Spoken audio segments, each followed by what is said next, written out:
You're listening to the Viral Volley podcast. Now here's your host, Rob, on the mic.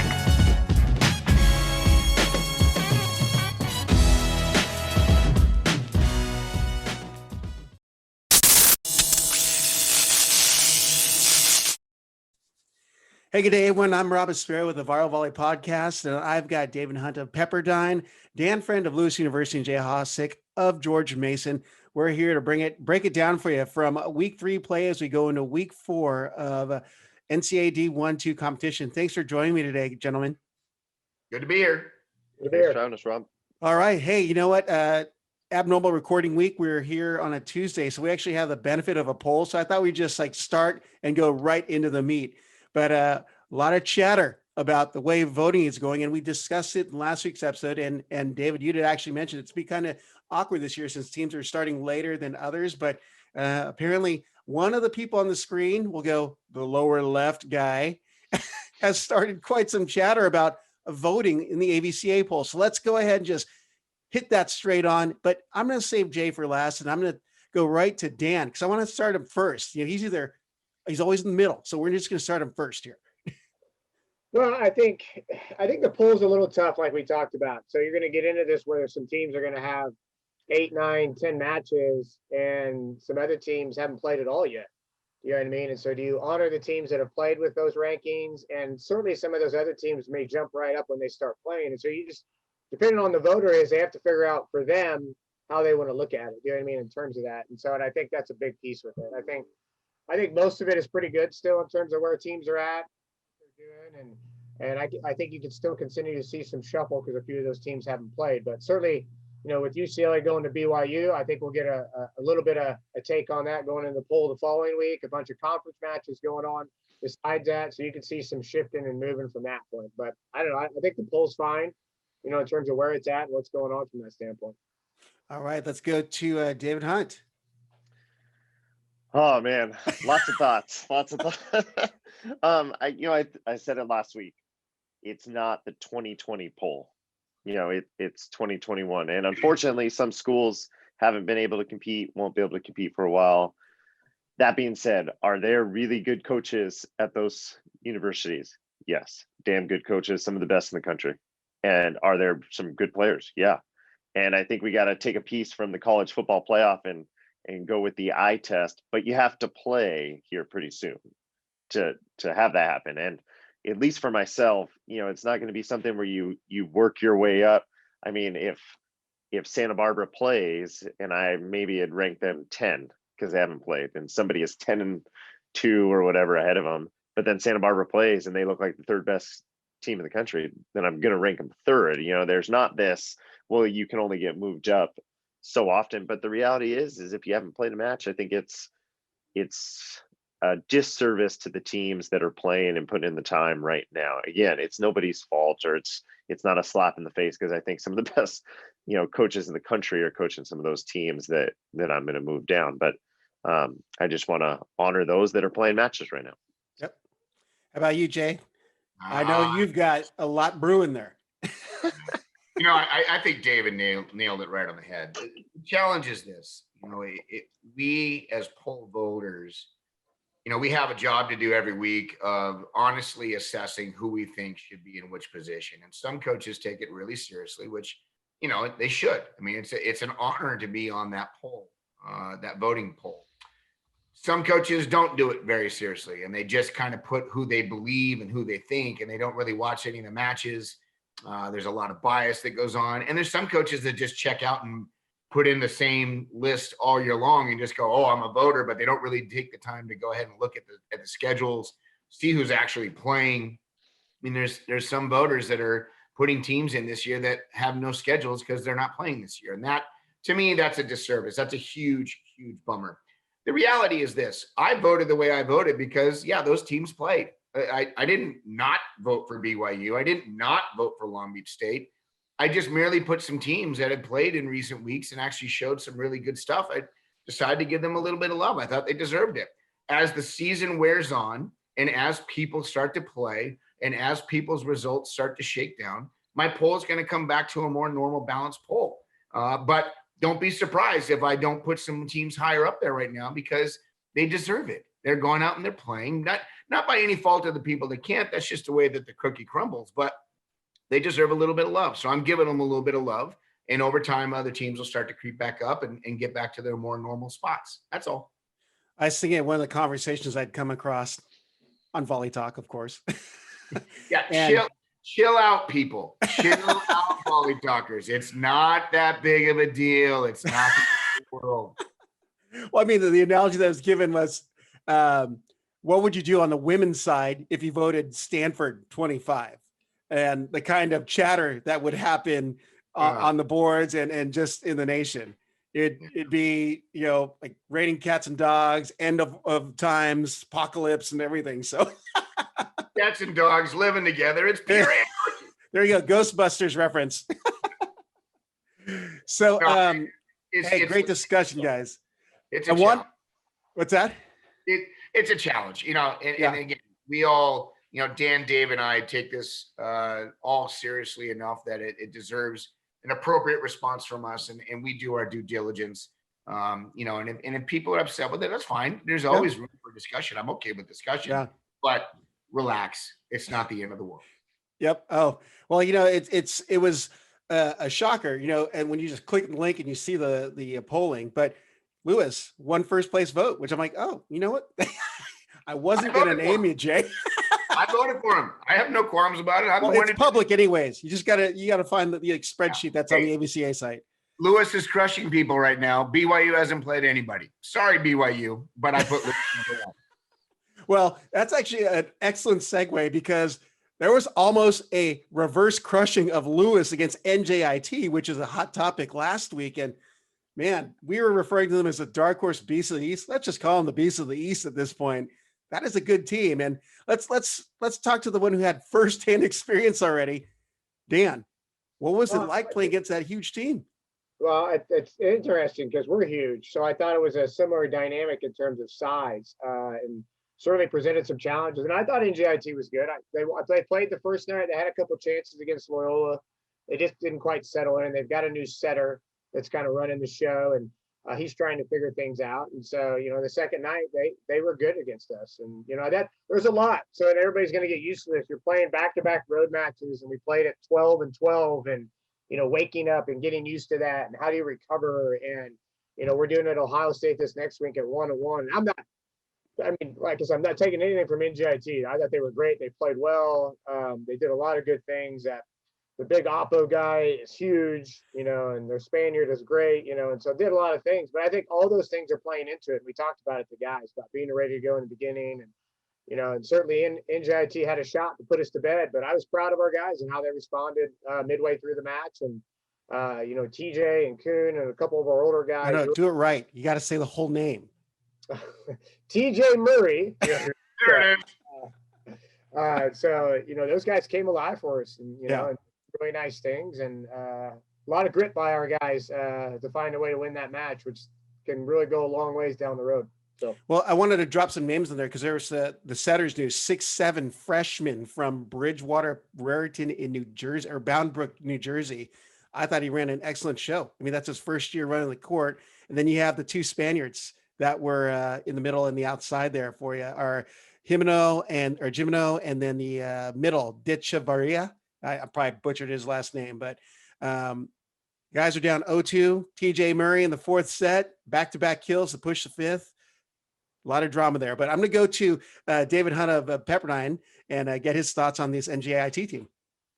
Yeah, NJIT was real impressive in terms of their physicality. I thought probably a freshman setter might have ended up costing him that match. Not that he made some mistakes, but just rhythm, timing. It looked like the opposite was hanging a little bit at times, and just struggled to find them, where Dan's team is filled with veteran guys who have experience. So I think that might have been the difference, either further down the line later this year, or if, a year or some more experience with that setter, and maybe it's a little bit different. So, but they were impressive in terms of their physicality and what they can do. And let's go to Jay, who will be seeing them numerous times this year. Gonna have a lot of preparation to do, apparently.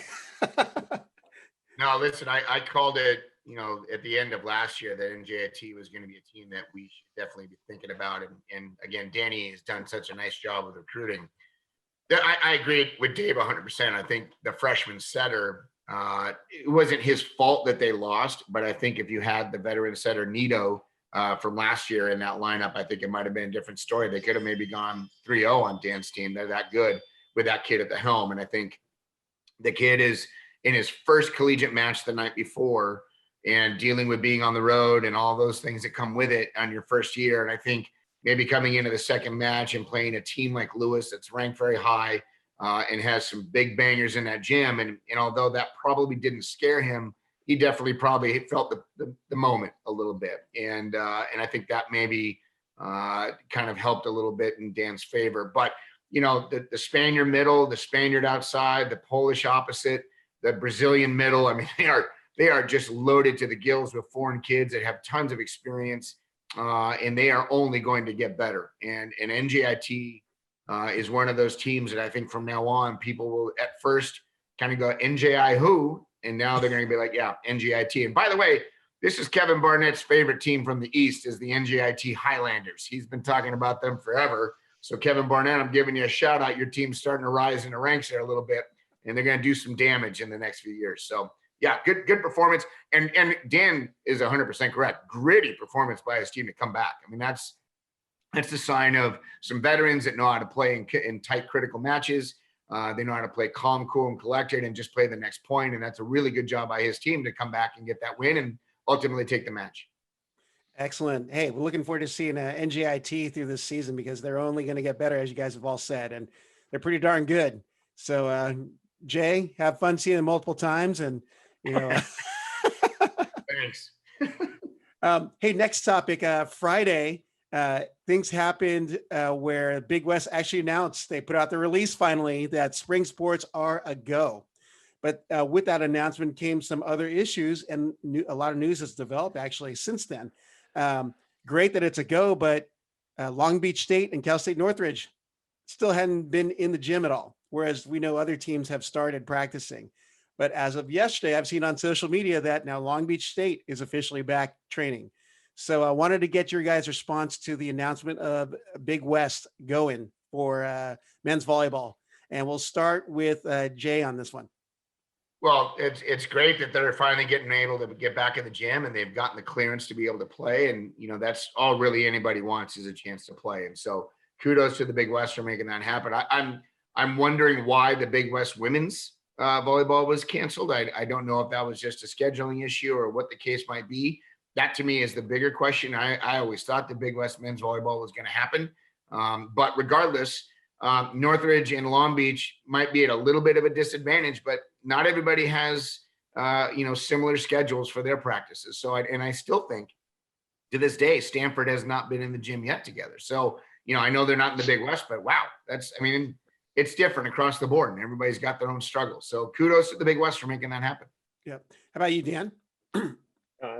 Jay's sentiment is exactly. I think it's great that the Big West is playing, and it would have been horrible, I think, if we had a year and the Big West wasn't allowed to try and play. You know what I mean? So I'm grateful that they made that decision and they're able to do that. And we're all going to be navigating COVID over the next few months, and matches may be canceled or moved or things like that. But if we're getting the opportunity, I think that's all these guys are asking for. So, yeah.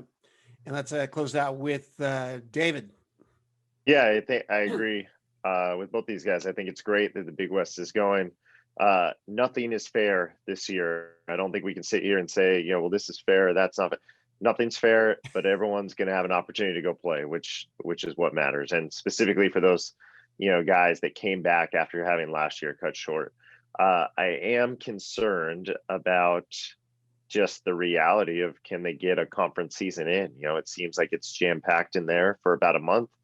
If somebody tests positive, there's contact tracing. I mean, it's a disaster. We saw it in our conference without even starting yet. So 10 matches is the minimum to get into the NCAAs, I believe. So hopefully they can get those games in. Yeah. Well, I'd lied. Actually, there's subtopics about the Big West announcement, but I'd found out that apparently they're only going to be playing each other twice, and it wasn't, for lack of a better term, at the coaches um, discussion, but rather the athletic director's decision. But it turns out two schools, which I won't name, have decided to go ahead and play Hawaii a third time, and which is great. But why do you think such hesitancy to play a third? You think so? Let's start with Dan on this one, and we'll end with David.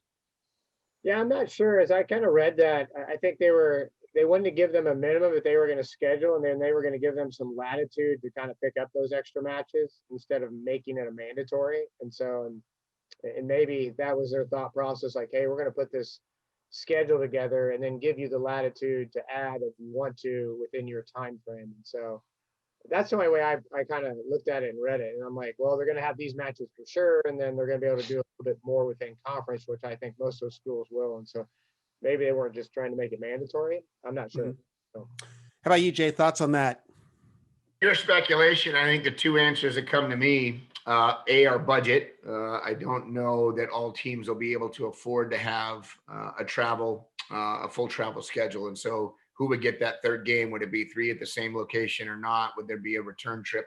I think the second one also is that only the first 2 matches count. And so the third one may be in a gentleman's agreement with them to be able to let some other guys play and get some action. If it doesn't matter and you've got some kids on the bench that maybe aren't going to see some action this year, it's an opportunity for them to get out and play and not just, wear a mask and sit on the bench all year. So I think that's probably just my 2 best guesses.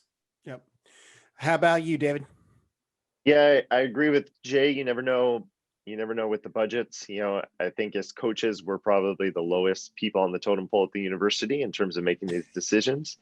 But then you also, going through it with the MPSF, I think you also have to be aware or conscious of the teams that haven't been in the gym yet. So you don't want to make a rule and then all of a sudden you're putting some kids at harm or in harm's way. If they haven't practiced and all of a sudden you're saying they got to play 3 matches, their second week in the gym. So I think there is some flexibility there. That would be, again, I haven't talked to any of the Big West coaches about it, but my guess is there's flexibility there just so if a team hasn't been in the gym yet, they're not locked into playing 3 or 4 matches right off the bat and somebody gets hurt and, that would be, catastrophic for somebody's team. Well, I did a segment and did a fan solicited question online, but one of them was, what are the odds that some of the postponed matches later in the season will not be made up? So I think it'd be an appropriate time to respond to that. We'll start with you, Dan. I think the odds are at least 50-50, if not high. I don't know. I think, they're like, we've got a couple flex weeks built in our schedule, one in the middle and one at the end. There's a couple conferences that don't have any flex weeks built in. So I think it gets tough. I think the EVA is doing 4 matches for a reason. You know what I mean? Because I know there's an opportunity for some of them to get cut. I think, the MPSF is doing, 3 matches, if I'm right, Dave. So, but I think it's going to be tough, and there's going to be some cancellations that aren't made up. And that's where we talk about the poll and everything else. It's like only so much can go off speculation. What teams play. That's what we're going to have to figure out as we move down. Think about the state championship committee. They get down to the end, and if there are some cancellations, that job's going to get tough. Like, you certainly have your auto bids, but how do they figure out who's playing what matches, and they're not playing against cross conferences and all that stuff and everything. And so you talk about some chatter. Wait till that gets to that at the end of the year. That chattering. We'll be sure to publish your guys' email address and cell phone numbers. Yeah. But yeah, so to that fans question, it's just, no, I think there's a good chance the matches are going to get canceled, not made up. So. Anything else to add, gentlemen? I think as Dan hit a bunch of the topics, I imagine you guys are going to talk about as well, about the flex weeks. But if you have anything else to add on there. Yeah, I know Dave's got something to say too, so I'll be quick. I think our conference doesn't have any flex weeks built in, but with the 4 matches, we may have to play double headers down the line if we need to. And if anybody thinks that, that Ohio State got a little gift given to them by not playing the 6 football games required and still got invited to go to the bowl games, we wait until the NCAA has to come up with this one. This is going to be tough. All right, David. Yeah, I think that more than likely, a lot of the matches that get canceled won't be made up. And that's just my feeling in terms of everyone has their own opinion on, well, I don't want to play, 3 matches this week. I do want to play. And there's no uniform, at least for a lot of our conferences. I don't think there's a uniform commissioner saying, no, you're going to play on this day. And here's the time you're going to play. And so I think it's up to the discretion of the coaches. And at the end of the day, I think it's going to be hard. Me and the UCLA coaches worked real hard to schedule a match early in the week because we both had USC cancel on us. So we were trying to pick up a match. And I mean, I just saw the hurdles we both ran into in terms of just facilities and, then testing protocols. And well, if you're going to play on this day, then we got to coordinate. And it just, me and Hawks were basically talking every, hour on the hour, and it couldn't happen. So if there's any sort of reservation by a coach to not schedule that match, it's really not going to happen, and they can have a lot of reasons why it doesn't happen. So it's sort of irritating because I want to get out there and have the guys play, but yeah, not everyone has that same opinion. All it takes is a screwdriver and the ability to wedge open the door at Brentwood High School down the way from Poly Pavilion. They got a good facility. So, hey, wanted to talk about some of the stuff that happened last week, but it seemed like there are quite a few 5-set thrillers, extended sets. What happened this last week? Because I didn't expect there to be such, like, at least from a score standpoint, that much competition. But is it because it's was it new for everyone? What are your thoughts on the competition that's happening so far? Because it was a pretty thrilling week. We'll start with who started the week off? Oh, David did, with a 5-setter at Concordia. Yeah. I mean, it's no shock when I'm watching these matches, at least for our own conference, that, there's just really good volleyball teams, and there's a lot of veteran teams. So that just means there's a lot of good plays being made and a lot of teams that just know how to compete. So it's not a shock when I watch, but at least those are the teams I'm familiar with. Yep. And Dan, who also was the benefit of a 5-set thriller and an almost straight set sweep, but turned it into a reverse sweep, thanks to TJ Murray. TJ Murray just got a defensive player of the week, so we'll throw that out there too. I'm not surprised at all. I think one part Dave hit on was you got some returning veteran players on a lot of teams that know how to play. So we're going to see some great volleyball across the year. Yeah. So I don't think there's as much difference in some of these teams when it comes to competing. So I think that's one piece of it. It's early in the year. That's the other piece. We see that a lot of times early in the year, and teams are still trying to figure things out and playing. And so, but it's exciting. Certainly I watched Dave's, and I know I was front seat for my own, and then Loyola had one, and then there was one with Queens. And so there's, a lot of volleyball going on, a lot of guys competing hard right now because they haven't got to compete in a while. And so I think it's just a touch of it. You're going to see a lot more. You're going to see a lot more grind matches, which is great for the fan and hard on the coaches sometimes, but certainly happy we're playing with that. So I love the fact that Kevin Calling put away your match winner on that 5-setter. You got the broken play set. No, that was our oppo that rolled it into the block, and the block didn't block it, and it went down in front of him. Do you know what I mean? I couldn't see, my little window was too small, but so freshman Landon, he got the game winner the night before when he jousted some kid on the ground. I think Landon weighs 110 pounds, but so that was good too. So. And let's close out with Jay, who is the outsider looking in this week, because he only had a 3-0 win, but he did go 5 the previous against Ball State. So what are your thoughts on what's happening? We had 2 3-0 wins this week and not just one. Secondly, we had a 5-matcher, a 5-gamer the week prior, so we are experienced in that. And I agree 100% with what Dave and Dan are saying. It's just a matter of experienced teams coming out and playing hard. They know how to win, and you're going to see a lot of grinding this season. And hey, you know what? In a shortened season, more sets of volleyball is better for the fans. They get a chance to see more volleyball. And you're right, Dan. It's a little bit of a headache for us coaches, but hey, we knew the job was dangerous when we took it. Yep. Final of the miscellaneous notes from this last week. We've seen now 2 teams have postponed matches due to COVID. How, as a coach, do you, adapt to what's happening? And we talked about it a little bit because, the fact of the matter is it's happening. Unfortunately, it's USC, Lee's McRae, but what kind of attitude do you have as coaches, and then how do you project that to your teams? And we'll start with Dave. Yeah, I mean, the first one is so Jeff in that scenario for us, I mean, my heart goes out to him because that every coach is trying their hardest to make sure that nothing affects them, but it's going to happen. Statistically, it's not in our favor. It's going to happen more and more. And then you just try to make the best of it with your team. You try to get on the phone with other coaches that are affected and try to schedule a match. Like I said, we were on the phone with UCLA right away, trying to schedule a match. We worked real hard to play it anywhere. We didn't try Brentwood High School. So that's our fault. Maybe we didn't try as many things as we thought, but well, Marymount High School is right there too, if you want to break into their gym. Yeah, great. Yeah, right across the street, right? So I mean, you just get on the phone with other coaches that are affected, try to work something out, and then you just make the best of it. Everyone obviously has different schedules, and we're all trying to just figure it out as we go. So, how about you, Dan? Thoughts on having to respond to this time in history with the cancellations? I don't know. Every time we get tested, I'm nervous. Do you know what I mean? So I have no control over it, and the guys have no control over it. So we really don't talk to them outside of it's like, hey, we're getting tested. If something happens, we'll deal with it. Otherwise, you guys just focus on what's in front of you.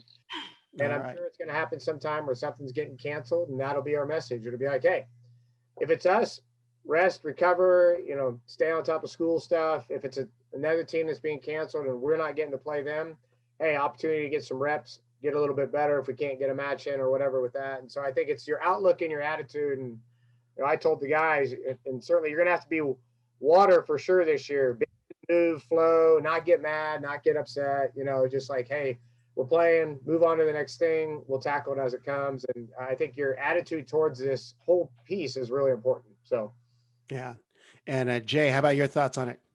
Yeah, no, adaptation is absolutely key, and the ability for us to be able to just kind of go with the flow and not worry so much about what's coming next, but just take what comes at you right now and deal with it. And the other benefit, I know that the MIVA has got some that are relatively close, but Dave and the Big West guys all out in California, that the benefit they have that we don't is that they're all pretty close to each other. You can face probably one of 6 or 7 teams all with a short hour and a half drive. And if you drive 2 hours, then you got another team down there you can play. And so that's a real benefit. We don't have that luxury out here where our closest competitor is 3.5, 4 hours away. And so for us to be able to try to schedule something with that team would be really, really tough. And so, it just is what it is. And we all try to mitigate the issues as much as possible. And, just kind of keep grinding away and keep hoping for that next thing.